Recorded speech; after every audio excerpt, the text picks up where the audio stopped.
탐구 4회인데 그거를 그대로 따라가면 돼요.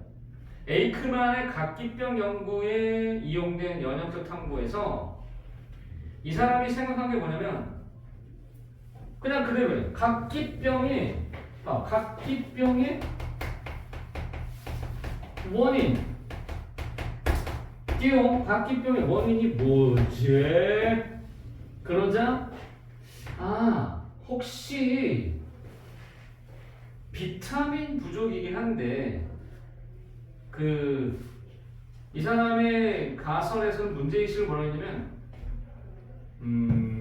쌀겨에 있는 어떤 물질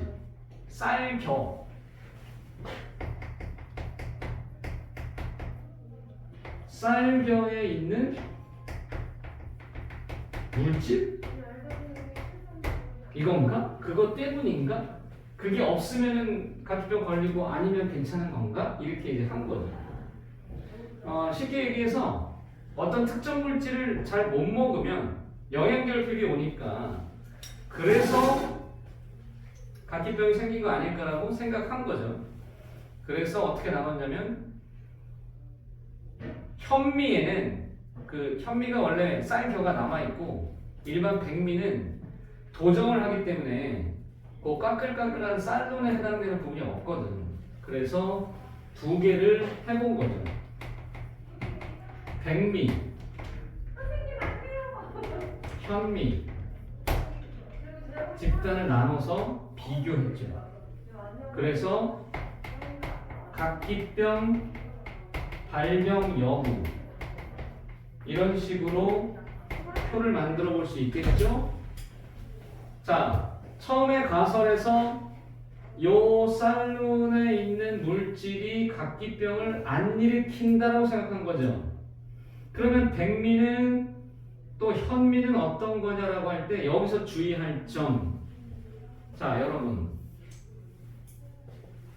백미가 대조군입니까? 현미가 대조군입니까?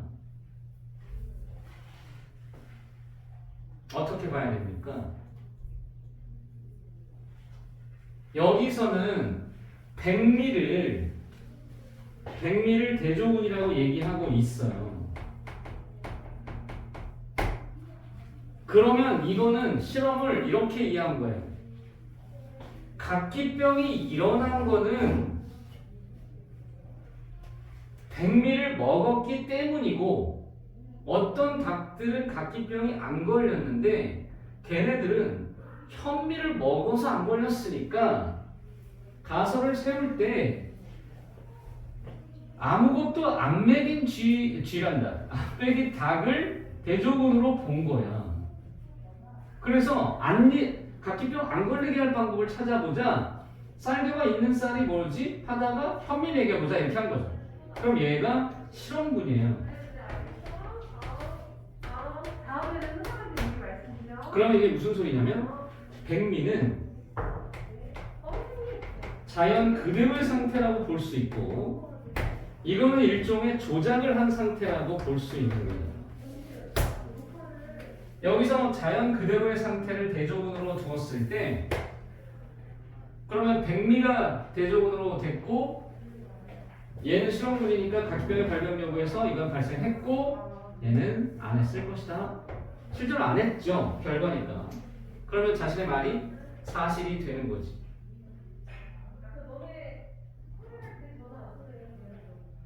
그럼 결론 도출도 다 됐고 그럼 나중에는 어떻게 돼? 그러면 쌀겨에 들어있는 물질이 실제로 뭐냐 했을 때 비타민 B1이더라 이렇게 된 거예요. 그 다음에 거기 플레밍의 페니실린 발견 실험도 같은 맥락인데요. 일단 그러면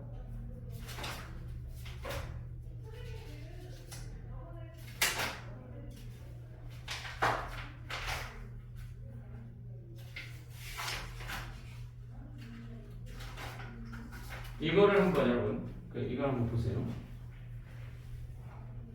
지금 이 실험을 이해하기 위해서 연역적 탐구 방법의 사례를 하나 쌤이 들어줄 테니까 대답을 해보십시오. 가설 효모는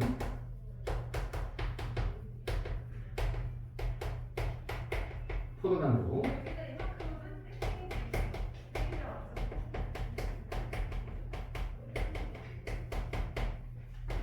물질 대사를 한다. 효모는 포도당으로 물질 대사를 한다. 그러면은 여러분이 한번 직접 설계를 해보는 것도 괜찮을 것 같긴 한데 이때 생명 활동의 특성으로서 이제 물질 대사를 포도당으로 물질 대사를 한다 아니다를 판단을 하려면 만약에 이제 이렇게 했어요.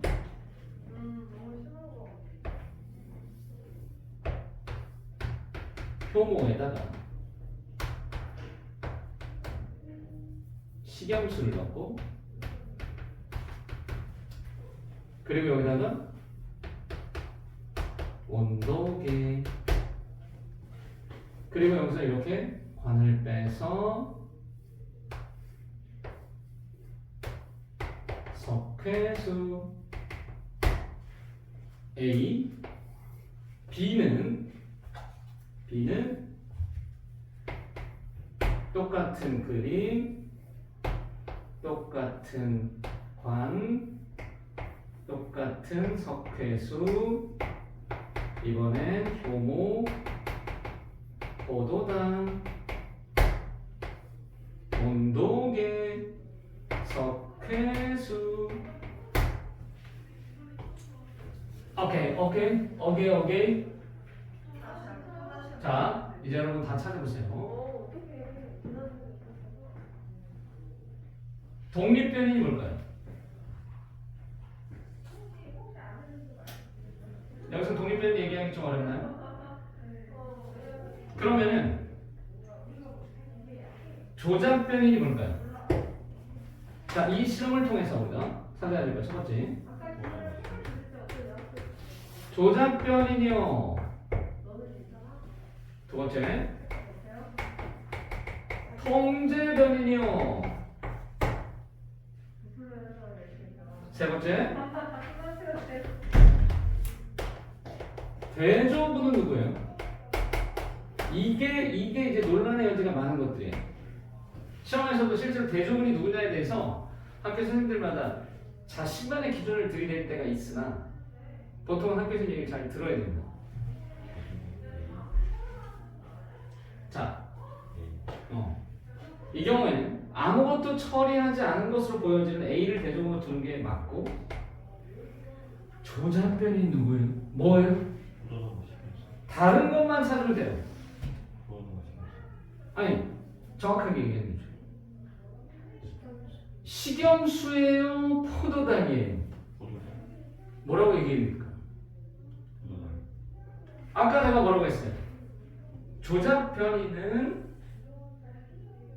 이 가설의 주요인에 해당한다. 주요인이다. 그러면 여기 들어갔죠. 여기 포도당이 조작변이 돼야 하고 자 그럼 통제변이는 뭐죠? 무엇에 영향을 줄 수 있는? 그렇지. 그 외의 요인으로서 뭐 온도나 기타 등등의 상황들인데 그럼 여기다가 그냥 하나 더 추가하여 넘버 4 종속변인이 뭘까요? 띵띵 빵빵 띵즉 여기서 말하는 종속변인은 결과입니다. 결과를 확인할 수 있는 방법이 뭡니까? 석회수의 포이즌 점. 네, 이게 뭘 확인하는 거야? CO2 확인하는 거죠. 온도계를 왜 뒀을까요? 온도계를 왜 뒀을까요? 물질 대사 이화를 하게 되면 온도가 올라가요. 그 발열을 확인하기 위함이에요. 따라서 종속변이는 뭐냐면 온도와 석회수의 상태를 말합니다. 즉 이것은 물질 대사가 일어났다 아니다를 판단할 수 있는 두 가지 방법이죠. 그게 종속변이에요. 물론 석회수에 뿌옇게 되는 정도지만 석회수라고 그냥 표현했고 그래서 표본은 포도당을 물질대사를 어. 농어 때문에 뭐 한다고 바꿀 수 있어요. 포도당 때문에 물질 대사를 해서 이산화탄소가 발생하고 온도가 높아진다로 풀어서 얘기할 수 있죠. 포도당 때문에 쉬려고 하는 거 포도당이 결국에 그게 무슨 얘기냐면 포도당은 물질 대사에 사용되는 에너지 원이다 이런 식으로 해석할 수 있는 거예요. 포도당이 없으면 아무런 변화가 없지만 포도당이 있으니까 온도도 올라가고 CO2도 나오고 이렇게 된다는 거죠. 실제로 이거는 예전에 아주 오래전에 수능에 나왔었던 질문이에요. 그 예를 들어준 거예요. 오케이.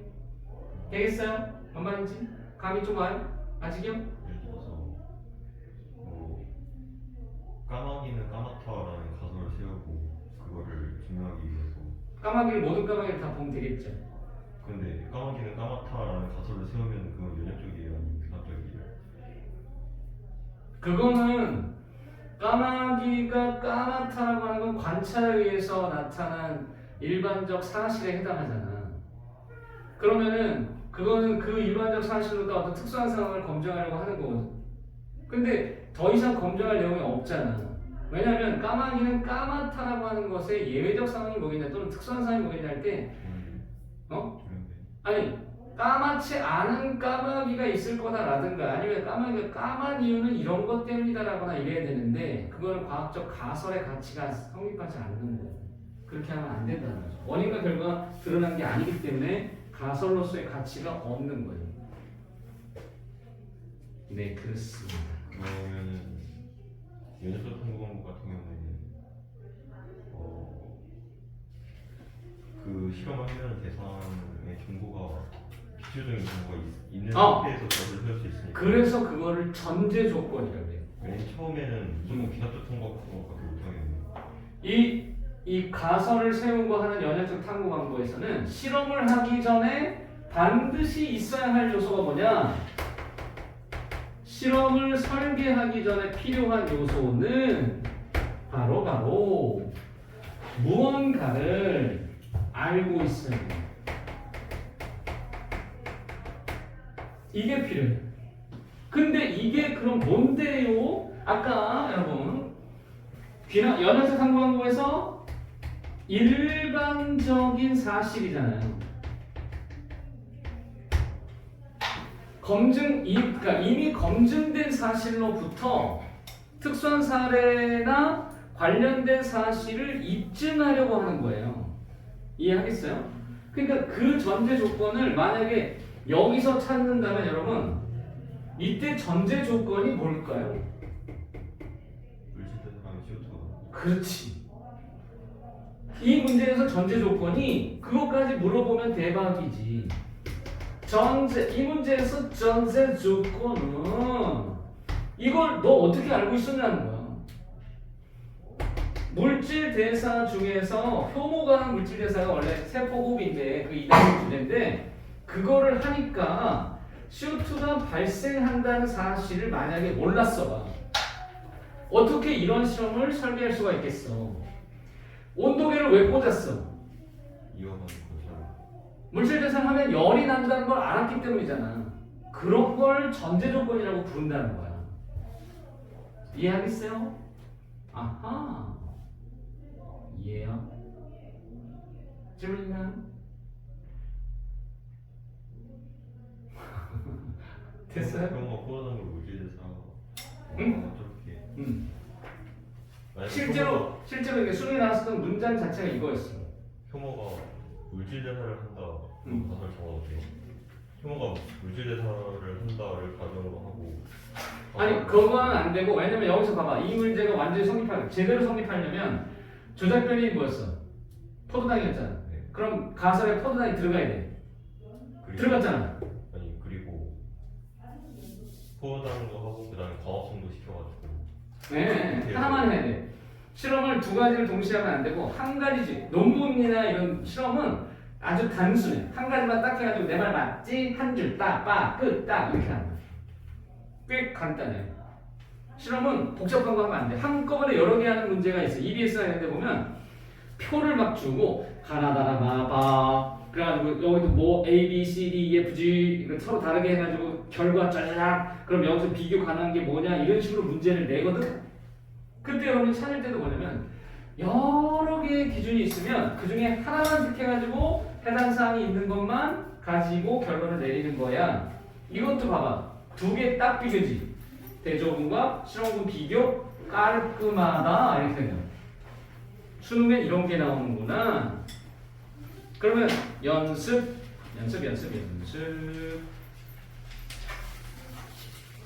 그 실험 탐구에 관한 문제에서 여러분 38페이지 6번 문제를 봐주세요.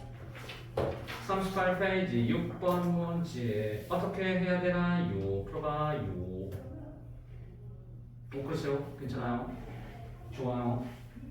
어차피 여기 영상이 있으니까 언제든 보내달라고 하면 돼. 그거 찍어도 되고. 좋았어. 모르는 건 질문해도 돼. 언제든지.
이거 색깔 다른데?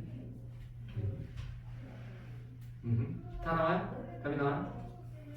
여기서 소화효소 X는 녹말을 분해할 것이다 해서 이것도 가설이 될 수 있다는 거야. 이런 게 X가 녹말을 분해할 거야.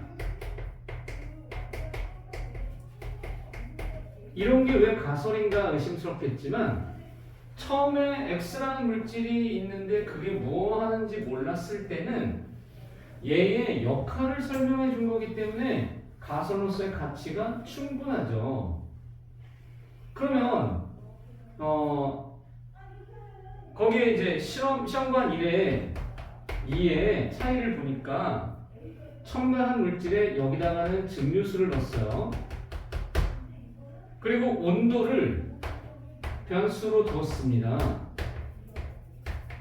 그러면 이거는 니은 디귿이지만 딱 봐도 X가 녹말을 분해하는 기능을 갖게 되려면 여기다가는 증류수, 이건 증류수 넣었으니까 이번에는 이제 증류수 플러스 X를 넣어줘야 되겠죠. 이 X는 이미 넣고 같은 양의 녹말에 들어있는 거니까 여기서 봐봐. 이미 전제에 깔려있는 거. 녹말은 다 똑같이 넣었대요. 뭐 예를 들어 녹말을 일정량을 넣었다고 하면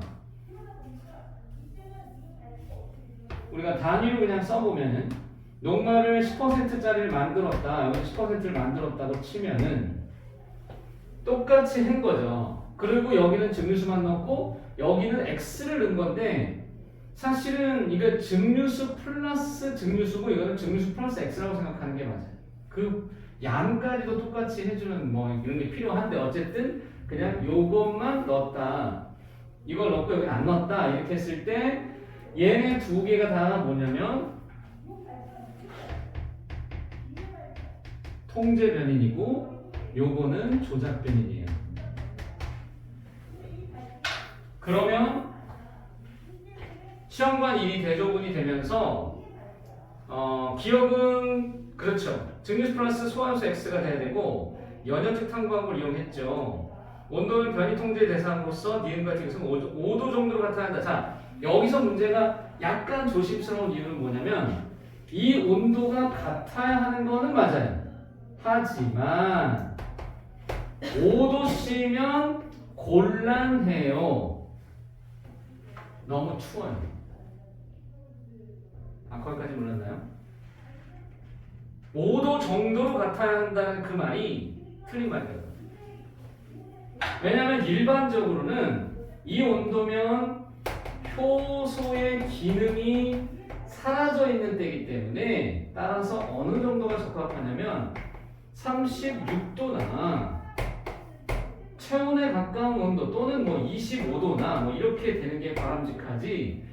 저게 만약에 아밀레이스 같은 거였으면 사람의 효소들을 보통 입안에서나 위에서나 이자에서나 소자에서 할 때 어떻게 하면 이 온도에서 하잖아요. 따라서 이것도 아닌 요 정도에 맞춰주는 게 바람직해요. 알겠어요? 거기까지도 만약에 물어본다면 그래서 이게 만약에 틀리니까 조심하라는 건데 자 그럼 다시 정리. 얘네들은 지금 뭐라고요? 이게 뭐라고? 대조군. 이거는 실험군. 그러면 보세요. 아직 안 나온 게 뭐예요? 여기서 지금 표현하지 않은 게 뭐예요? 뭐 있어요? 정수변이 뭐예요?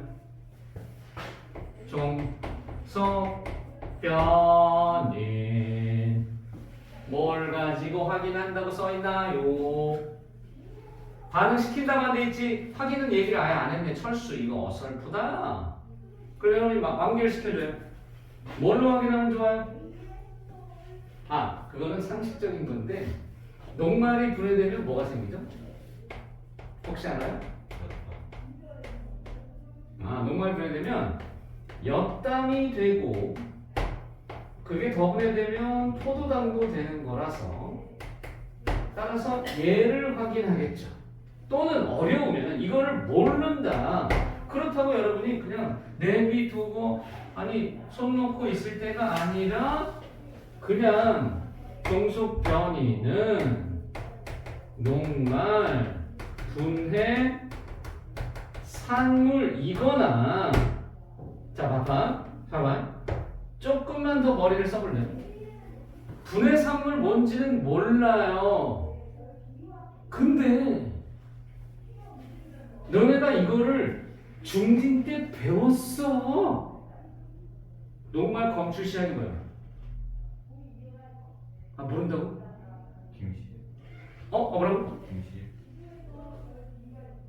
김사액? 김사에. 그것도 되지만 녹말하면 딱 떠오르는 그거 있는데 보라색. 그래 아이오딘 칼륨. 요도 칼륨이라고 부르는 아이오딘으로 하면 돼요. 그러니까 아이오딘으로 검출하는 거니까 이걸 이렇게 쉽게 얘기해서 그냥 그것도 만약 그것도 모르는데요. 그럼 어떡합니까? 그럴 때는 이렇게 말하면 되잖아. 이거를 몰라도 좋아. 녹말 검출 시약이라고 표현하면 되지 않을까? 그래서 두 가지 방법이 있을 수 있어. 하나는 뭐냐면 녹말 분해 산물을 검사하든지 아니면 녹말 검출 시약으로 녹말이 지금 있는지 없는지 확인하면 되잖아. 그 같은 개념인데 방법이 있겠죠? 근데 이게 더 좋죠. 왜냐면 여기서 만약에 이 경우에는 녹말이 그대로 있을 거 아니야. 대조군은. 여기는 녹말이 없을 거 아니야. 그러면 여기는 색깔이 변하고 여기는 원래 그러니까 녹말 색깔이 여기서 나오지만 여기서는 그 색깔이 안 나오니까 오케이다라고 할 수 있겠죠. 분해됐다. 그거예요. 지금 문제 패턴 하나 익혔죠. 이런 게 시험에 나와 실제로. 요 정도 선에서. 그때 보기 니은은 약간 요거는 오바야. 이건 오바야. 애들이 잘 몰라. 너무 어려워. 하지만 요거 빼면 문제를 낼 수 있는 거예요. 어느 범위에서 이거는 다 낼 수 있어요. 그리고 심지어 단답형으로 물어볼 수 있어요. 이해하겠어요? 이거 시험에 나온다? 안 나오면 시험 질지죠. 수능에도 적용으로다. 수능에 이 정도. 딱 요 느낌. 근데 이렇게 내면은 고3들도 틀려. 너네는 탐구가 생각보다 어려운 주제라는 걸 알아야 돼. 만만하게 여기면 절대 안 돼. 왜냐면 문제도 길고 헷갈리는 요소들이 있기 때문에. 그건 당연한 거야. 원래 작년 수능 같은 문제도 탐구가 맨 마지막 페이지에 나왔었는데 정답률이 꽤 낮았어. 이유는 맨 마지막 페이지에 있으면 그렇게 돼. 그런 이유가 있어요. 자, 그렇다면 넘겨서 어디를 보시냐? 아, 그 43페이지에 보면 이거는 그 약간 하이탄만의 특징인데, 야, 이 중에 귀납적 탐구 방법이 뭐니? 8번에 이거 알 수 있어요? 나는 확실하죠. 귀납적 세포선 찾았죠? 그런데 여기 이제 몇 가지 중요한 얘기가 있어서 그런데 여러분, 플레밍이 뭐 했다고요? 뭐 발견했다고요? 그렇지. 그걸 통해 푸른 곰팡이를 통해서 세균이 자리 잡는 걸 해가지고 발견한 거 세 글자 땡땡땡을 발견했다. 페니실린. 아니 페니실린 네 글자고. 페니실린 뭐야? 세 글자. 세 글자. 항생제. 페니실린을 발견한 플레밍. 1928년에 페니실린 플레밍. 외우세요. 페니실린 플레밍. 1928년 플레밍. 페니실린 이코르 항생제 바이. 자, 바이. 연역이야, 귀납이야? 연역적일까요? 귀납적일까요? 믿어 의심치 말고 연역적이라고 자신있게 얘기하세요. 연역적이에요. 오케이? 연역적이에요. 외우세요. 이거는 역사적 사건이자 중요한 이슈이자 연역적 탐구의 대표적 사례이기 때문에 무조건 연역이에요. 이거는 귀납법일 리가 없어요. 그랬더니 어때가? 선생님, 항생제 그거 페니실린 푸른 곰팡이 주변에 세균이 없다는 걸 보고 알아낸 거잖아요. 관찰을 통해 알아내니까 귀납법 아닙니까? 아니지. 그 뒤에 액션이 연역적 실험을 통해서 검증을 한 거야. 무조건 연역이야. 알겠어? 그 다음 둘 다 있다고. 둘 다가 아니라 연역적 탐구 방법이 사례로 나와. 그 다음에 파스테르 여러분, 파스테르는 아휴 훌륭한 과학자야.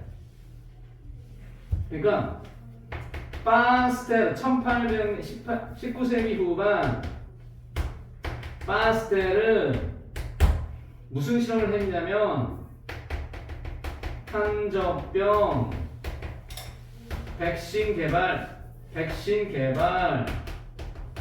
바이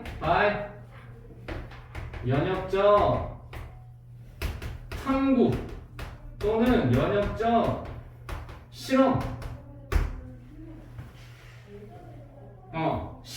그러니까 최초의 실험이라고 봐도 될 만큼 정말 깔끔한 실험을 통해서 이것을 개발한 사람, 파스텔.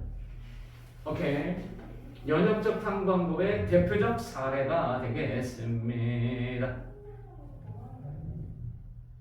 그래서 탄저병 백신 할 때 양을 50마리를 해가지고 25 해가지고 탄저병 백신 주네 안 주네, 그래서 대조군 만들어 놓고 비교해서 정확하게 봐봐요. 백신 효과가 있어요 없어요? 검증한 사람이야. 알겠죠? 그러니까 여기서는 다윈의 진화론을 뭐 했다고? 바로 진화설을 이제 귀납적 탐구의 예로 본 거예요. 그러니까 여러분 외우세요. 귀납적 탐구 방법의 두 가지 사례 뭐 있다고? 세포설 진화설. 설이야. 진화가 무슨 이론이야. 이씨. 아무튼 문화적 탐구에서 이론이 될 생각 없어요. 없지. 이론은 그렇게 말해지는 게 아니니까. 진화는 설이야. 그래서 이거는 입증된 적도 없고 그냥 그렇다고 보는 거야. 근데 진화설은 아무튼 교과서에서는 탐구 중에서 이쪽에 가깝게 보고 있다는 거지. 교과서도 주장이고 학교 선생님은 조금 얘기 다르게 하면 그걸 따라가세요.